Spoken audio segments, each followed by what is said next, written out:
Hello and welcome to Story Time again.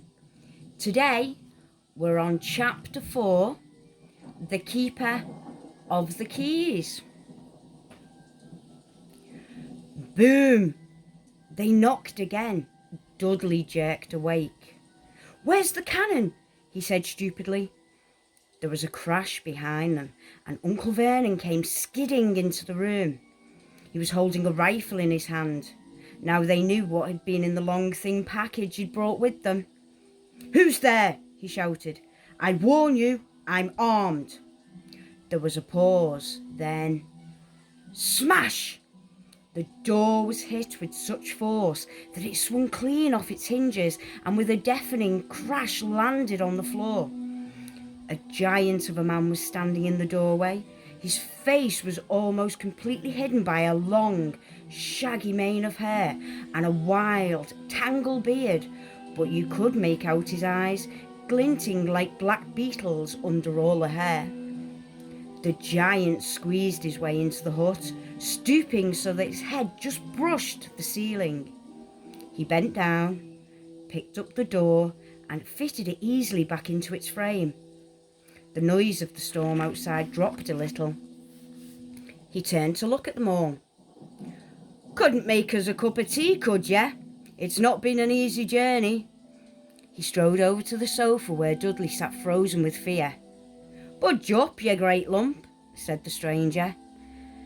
Dudley squeaked and ran to hide behind his mother, who was crouching, terrified, behind Uncle Vernon. "And here's Harry," said the giant. Harry looked up into the fierce, wild, shadowy face and saw that the beetle eyes were crinkled in a smile. "Last time I saw you, you were only a baby," said the giant. "You look a lot like your dad, but you got your mum's eyes." Uncle Vernon made a funny rasping noise. "I demand that you leave at once, sir," he said. "You're breaking and entering." "Ah, shut up, Dursley, you great prune," said the giant. He reached over the back of the sofa, jerked the gun out of Uncle Vernon's hand, bent it into a knot as easily as if it had been made of rubber, and threw it in the corner of the room. Uncle Vernon made another funny noise, like a mouse being trodden on. "Anyway, Harry," said the giant, turning his back on the Dursleys, "a very happy birthday to you. Got summat for you here. I might have sat on it at some point, but it'll taste all right." From an inside pocket of his black overcoat, he pulled a slightly squashed box. Harry opened it with trembling fingers, and inside was a large, sticky chocolate cake with "Happy Birthday, Harry" written on it in green icing. Harry looked up at the giant. He meant to say thank you, but the words got lost on the way to his mouth, and what he said instead was, "Who are you?" The giant chuckled. "True, I haven't introduced myself. Rubeus Hagrid, keeper of keys and grounds at Hogwarts." He held out an enormous hand and shook Harry's whole arm. "What about that tea then, eh?" he said, rubbing his hands together. "I'd not say no to something stronger if you've got it, mind." His eyes fell on an empty grate with the shriveled crisp packets in it, and he snorted. He bent down over the fireplace. They couldn't see what he was doing, but when he drew back a second later, there was a roaring fire there. It filled the whole damp hut with flickering light, and Harry felt warmth wash over him as though he'd been sunk into a hot bath. The giant sat back down on the sofa, which sagged under his weight, and began taking all sorts of things out of the pockets of his coat. A copper kettle, a squashy package of sausages, a poker, a teapot, several chipped mugs, and a bottle of some amber liquid, which he took a swig from before starting to make tea. Soon the hut was full of the sound and smell of sizzling sausages. Nobody said a thing while the giant was working, but as he slid the first 6 fat, juicy, slightly burnt sausages from the poker, Dudley fidgeted a little. Uncle Vernon said sharply, "Don't touch anything he gives you, Dudley." The giant chuckled darkly. "Your great puddin' of a son don't need fattening any more, Dursley. Don't worry." He passed the sausages to Harry, who was so hungry he had never tasted anything so wonderful, but he still couldn't take his eyes off the giant. Finally, as nobody seemed about to explain anything, he said, "I'm sorry, but I still don't really know who you are." The giant took a gulp of tea and wiped his mouth with the back of his hand. "Call me Hagrid," he said. "Everyone does. And like I told you, I'm the keeper of keys at Hogwarts. You'll know all about Hogwarts, of course." No," said Harry. Hagrid looked shocked. "Sorry," Harry said quickly. "Sorry," barked Hagrid, turning to stare at the Dursleys, who shrank back into the shadows. "It's them that should be sorry. I knew you weren't getting your letters, but I never thought you wouldn't even know about Hogwarts. For crying out loud, did you ever wonder where your parents learnt it all?" "All what?" said Harry. "All what?" Hagrid thundered. "Now wait just 1 second." He had leapt to his feet. In his anger, he seemed to fill the whole hut. The Dursleys were cowering against the wall. "Do you mean to tell me," he growled at the Dursley, "that this boy knows nothing about anything?" Harry thought this was going a bit far. He had been to school after all, and his marks weren't bad. "I know some things," he said. "I can, do maths and stuff." But Hagrid simply waved his hand and said, "About our world, I mean. Your world, my world, your parents' world." "What world?" Hagrid looked as if he was about to explode. "Dursley!" he boomed. Uncle Vernon, who had gone very pale, whispered something that sounded like "Mimble." Hagrid stared widely at Harry. "But you must know about your mum and dad," he said. "I mean, they're famous. You're famous." "What? My mum and dad weren't famous, were they?" You don't know? You don't know?" Hagrid ran his fingers through his hair, fixing Harry with a bewildered stare. "You don't know what you are," he said finally. Uncle Vernon suddenly found his voice. "Stop," he commanded. "Stop right there, sir. I forbid you to tell the boy anything." A braver man than Vernon Dursley would have quailed under the furious look Hagrid now gave him. When Hagrid spoke, his every syllable trembled with rage. "You never told him? Never told him what was in the letter Dumbledore left for him? I was there. I saw Dumbledore leave it, Dursley, and you've kept it from him all these years." "Kept what from me?" said Harry eagerly. "Stop! I forbid you!" yelled Uncle Vernon in a panic. Aunt Petunia gave a gasp of horror. "Ah, go boil your heads both of you," said Hagrid. "Harry, you're a wizard." There was silence inside the hut. Only the sea and the whistling wind could be heard. "I'm a what?" gasped Harry. "A wizard, of course," said Hagrid, sitting back down on the sofa, which groaned and sank even lower. "And a thumping good un, I'd say, once you've been trained up a bit. With a mum and dad like yours, what else could you be? And I reckon it's about time you read your letter."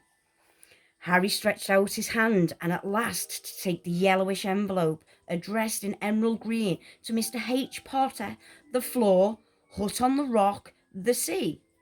He pulled out the letter and read, "Hogwarts, School of Witchcraft and Wizardry. Headmaster, Albus Dumbledore, Order of Merlin, First Class, Grand Source, Chief Warlock, Supreme Mugwump, International Confed of Wizards. Dear Mr. Potter, we are pleased to inform you that you have a place at Hogwarts School of Witchcraft and Wizardry. Please find enclosed a list of all necessary books and equipment. Term begins on 1st of September. We await your owl by no later than the 31st of July. Yours sincerely, Mivera McGonagall, Deputy Headmistress." Questions exploded inside Harry's head like fireworks, and he couldn't decide which to ask first. After a few minutes he stammered, "What does it mean, they await my owl?" Galloping Gorgons, that reminds me, said Hagrid, clamping a hand to his forehead with enough force to knock over a cart horse, and from yet another pocket, inside his overcoat, he pulled out an owl. A real, live, rather ruffled-looking owl, a long quill, and a roll of parchment. With his tongue between his teeth, he scribbled a note which Harry could read upside down. Dear Mr. Dumbledore, giving Harry his letter, taking him to buy his things tomorrow. Weather's horrible, hope you're well, Hagrid. Hagrid rolled up the note and gave it to the owl, which clamped it in its beak, went to the door and threw the owl out in the storm. Then he came back and sat down as though this was as normal as talking on the telephone. Harry realised his mouth was open and closed it quickly. Where was I? Said Hagrid, but at that moment Uncle Vernon, still ashen-faced but looking very angry, moved into the firelight. He's not going, he said. Hagrid grunted.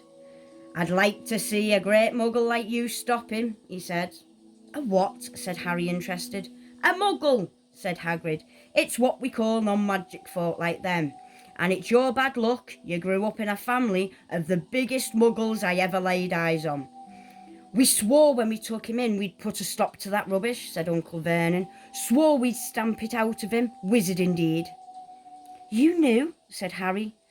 You knew I'm a wizard? No, shrieked Auntie Petunia suddenly. No, of course we knew. How could you not be? My dratted sister being what she was. Oh, she got a letter just like that and disappeared off to that school and came home every holiday with her pockets full of frog spawn, turning teacups into rats. I was the only one who saw her for what she was, a freak. But for my mother and father, oh no, it was Lily this and Lily that. They were proud of having a witch in the family. She stopped to draw a deep breath and then went on ranting. It seemed she'd been wanting to say all this for years. Then she met that Potter at school and they left and got married and had you. Of course I knew you'd just be the same, just as strange, just as abnormal. And then, if you please, she went and got herself blown up and we got landed with you. Harry had gone very white. As soon as he found his voice, he said, Blown up? You told me they died in a crash. Car crash, said roared Hagrid, jumping up so angrily that the Dursleys scuttered back into their corner. How could a car crash kill Lily and James Potter? It's an outrage, a scandal. Harry Potter not knowing his own story when every kid in our world knows his name. But why? What happened? Harry asked urgently. The anger faded from Hagrid's face. He suddenly looked anxious. I never expected this, he said in a low, worried voice. I had no idea when Dumbledore told me there might be trouble getting hold of you, how much you didn't know. Ah, Harry, I don't know if I'm the right person to tell you, but someone's got to. You can't go off to Hogwarts not knowing. He threw a dirty look at the Dursleys. Well, it's best you know as much as I can tell you. Mind, I can't tell you everything. It's a great mystery, parts of it. He sat down, staring into the fire for a few seconds, and then said, It begins, I suppose, with a person called, but it's incredible. Yeah, I don't know his name. Everyone in our world knows. Who? Well, I don't like saying the name if I can help it. No one does. Why not? Gumping gargoyles. Harry, people are still scared. Blimey, this is difficult. See, there was this wizard who went bad. As bad as you could go. Worse than worst. His name was... Hagrid gulped, but no words came out. Could you write it down? Harry suggested. Nah, can't spell it. All right. Voldemort. Hagrid shuddered. Don't make me say it again. Anyway, this wizard, about 20 years ago now, started looking for followers. Got them too. Some were afraid. Some just wanted a bit of his power, because he was getting himself power all right. Dark days, Harry. Didn't know who to trust, didn't dare get friendly with strange wizards or witches. Terrible things happened, he was taken over. Of course, some stood up to him, and he killed them. Horribly. One of the only safe places left was Hogwarts. Reckon Dumbledore's the only one you know who was afraid of. Didn't dare try taking the school, not just then anyway. Now your mum and dad were as good a witch and wizard as I ever knew. Head boy and girl at Hogwarts in their day. Suppose the mystery is why you know who never tried to get 'em on his side before. Probably knew they were too close to Dumbledore to want anything to do with the dark side. Maybe he thought he could persuade 'em. Maybe he just wanted 'em out of the way. All anyone knows is he turned up in the village where you were all living on Halloween 10 years ago. You were just a year old. He came to your house and Hagrid suddenly pulled out a very dirty spotty handkerchief and blew his nose with a sound like a foghorn. Sorry, he said, but it's that sad. Knew your mum and dad and nicer people you couldn't find. Anyway, you know who killed him. And this is the real mystery of the thing. He tried to kill you too.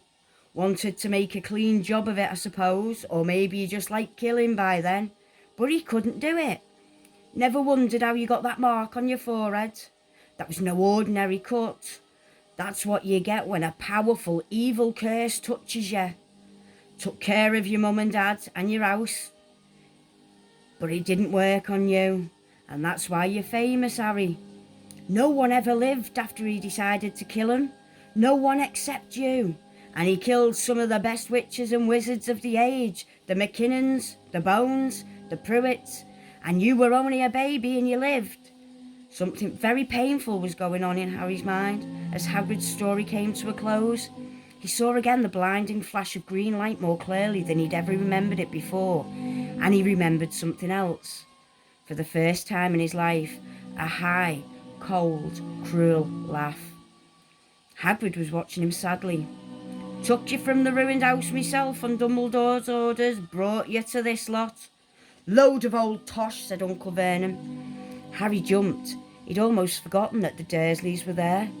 Uncle Vernon certainly seemed to have got back his courage. He was glaring at Hagrid and his fists were clenched. Now you listen here, boy, he snarled.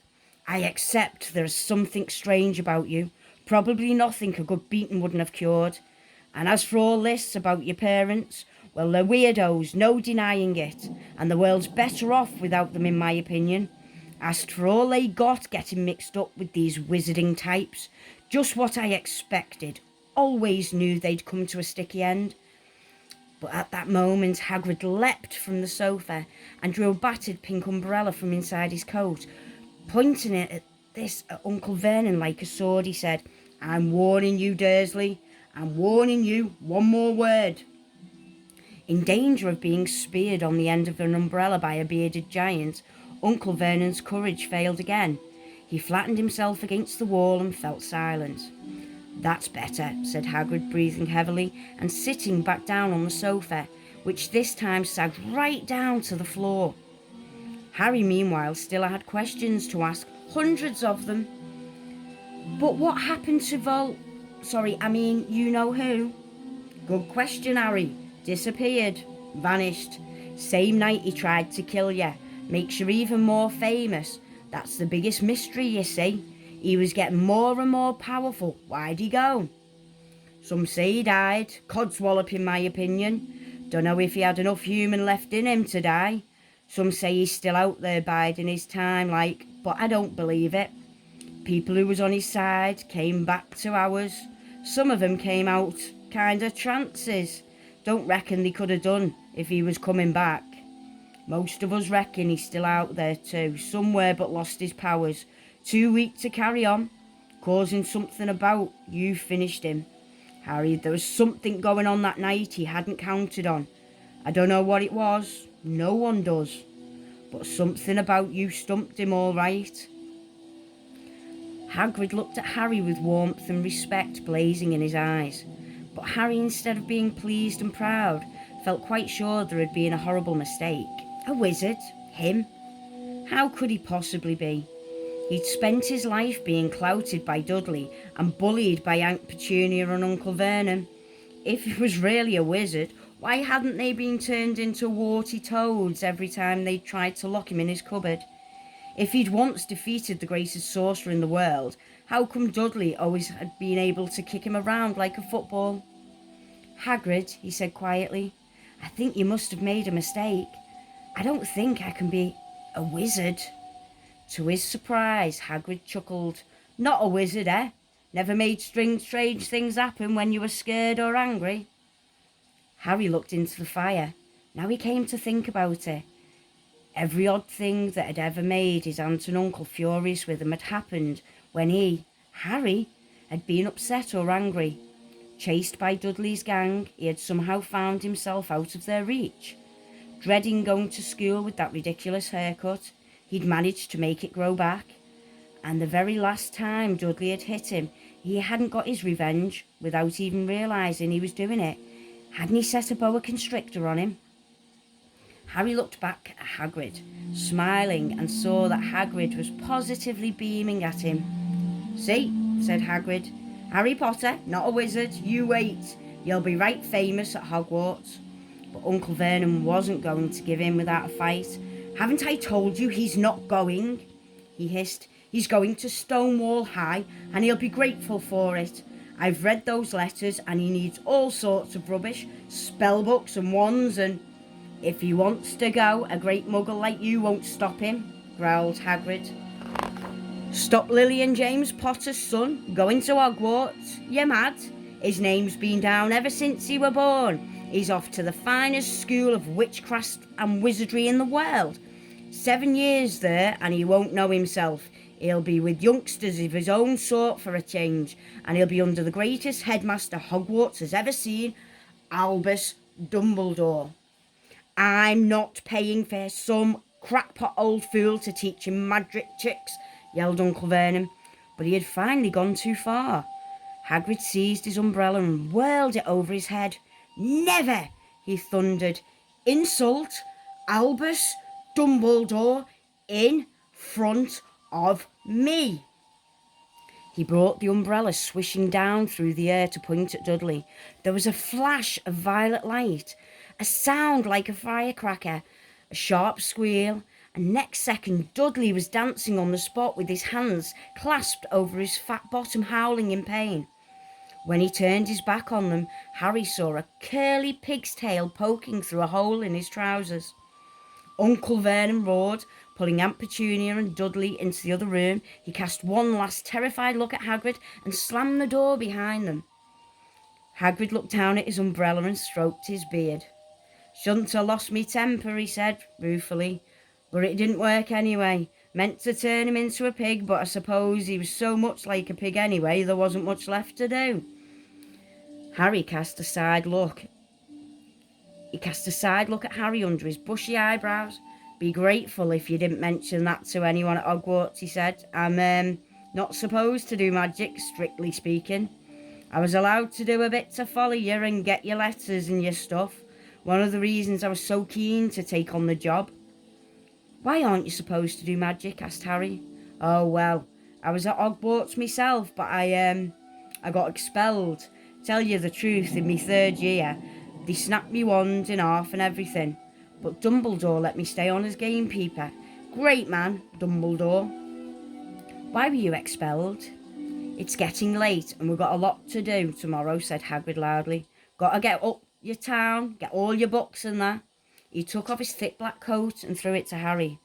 You can kip under that, he said. Don't mind if it wiggles a bit. I think I still got a couple of dormice in one of the pockets.